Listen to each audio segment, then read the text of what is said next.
Bonjour Thierry, quel est ton sentiment sur la réunification de la Bretagne? Écoutez, c'est un vieux débat, hein. L'Assemblée régionale actuelle a eu l'occasion de se prononcer sur le sujet, hein, et clairement, hein, et de demander à l'État d'organiser les consultations nécessaires avec la Loire-Atlantique pour ce rapprochement. Donc on souhaite qu'il y ait un grand débat populaire qui s'installe autour de cette question. Bon, historiquement, de toute façon, la Loire-Atlantique est en Bretagne, hein, ça je crois que personne ne peut le contester. Maintenant, le problème de l'adhésion de la Loire-Atlantique à la région Bretagne pose d'autres difficultés. C'est-à-dire, normalement, notamment la question de l'organisation de cette région Pays de Loire. Donc je crois qu'il faut inscrire ce débat dans un grand débat national sur la taille et la dimension des régions actuelles. Et je pense que les 5 régions qui sont à l'ouest du territoire national pourraient peut-être en faire que 4 demain. Mais c'est peut-être ça le vrai débat, c'est une réorganisation complète de l'espace régional à terme.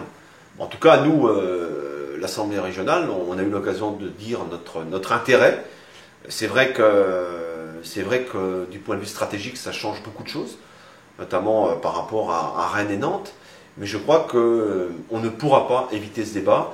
Et moi, je souhaite que ça ne soit pas, comme le président de la République l'a dit lors du congrès des maires, une idée comme ça que l'on jette, hein, mais qu'au contraire, on organise un vrai débat populaire autour de cette question, mais en intégrant la réorganisation des régions au sein du territoire national français. Alors tu étais à Caen la semaine dernière et ça a été un des sujets débattus.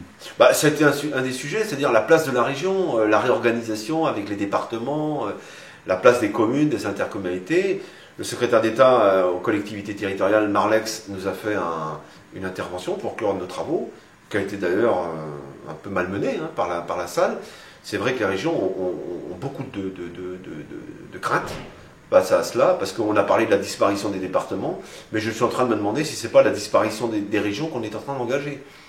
Et alors moi, il y a une chose qui me fait vraiment peine, et sur laquelle il va falloir qu'on se batte, notamment à gauche, et j'en suis certain avec le MoDem, c'est la représentation régionale, qui est actuellement paritaire et proportionnelle, et qui est à mon avis une très belle représentation de l'espace politique français.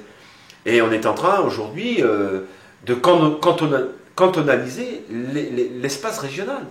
Alors on dira les conseils régionaux seront mieux identifiés peut-être à travers des espaces ruraux, enfin des espaces, mais on va perdre dans cette affaire et la parité et la proportionnelle. Et à mon avis, ça c'est très grave.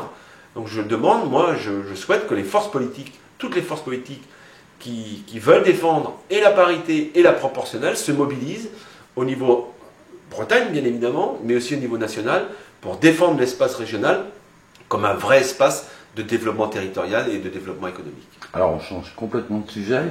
Ségolène et Martine sont encore au pôle opposé. Ton sentiment? Moi je dis que tout ça c'est catastrophique. Tout ça c'est catastrophique. Je veux dire, à un moment donné, il faut quand même savoir qu'elles pèsent chacune 50% des militants socialistes et elles ont le devoir de travailler ensemble. C'est pas l'obligation, c'est le devoir, hein, pour ce parti. Et moi, je regrette qu'on en soit là. En tout cas, moi, en tant que premier fédéral des Côtes-d'Armor, je ferai tout, hein, pour associer le maximum de militants qui ont soutenu Ségolène dans le travail de la fédération. Et pour moi, il n'y a aucun souci.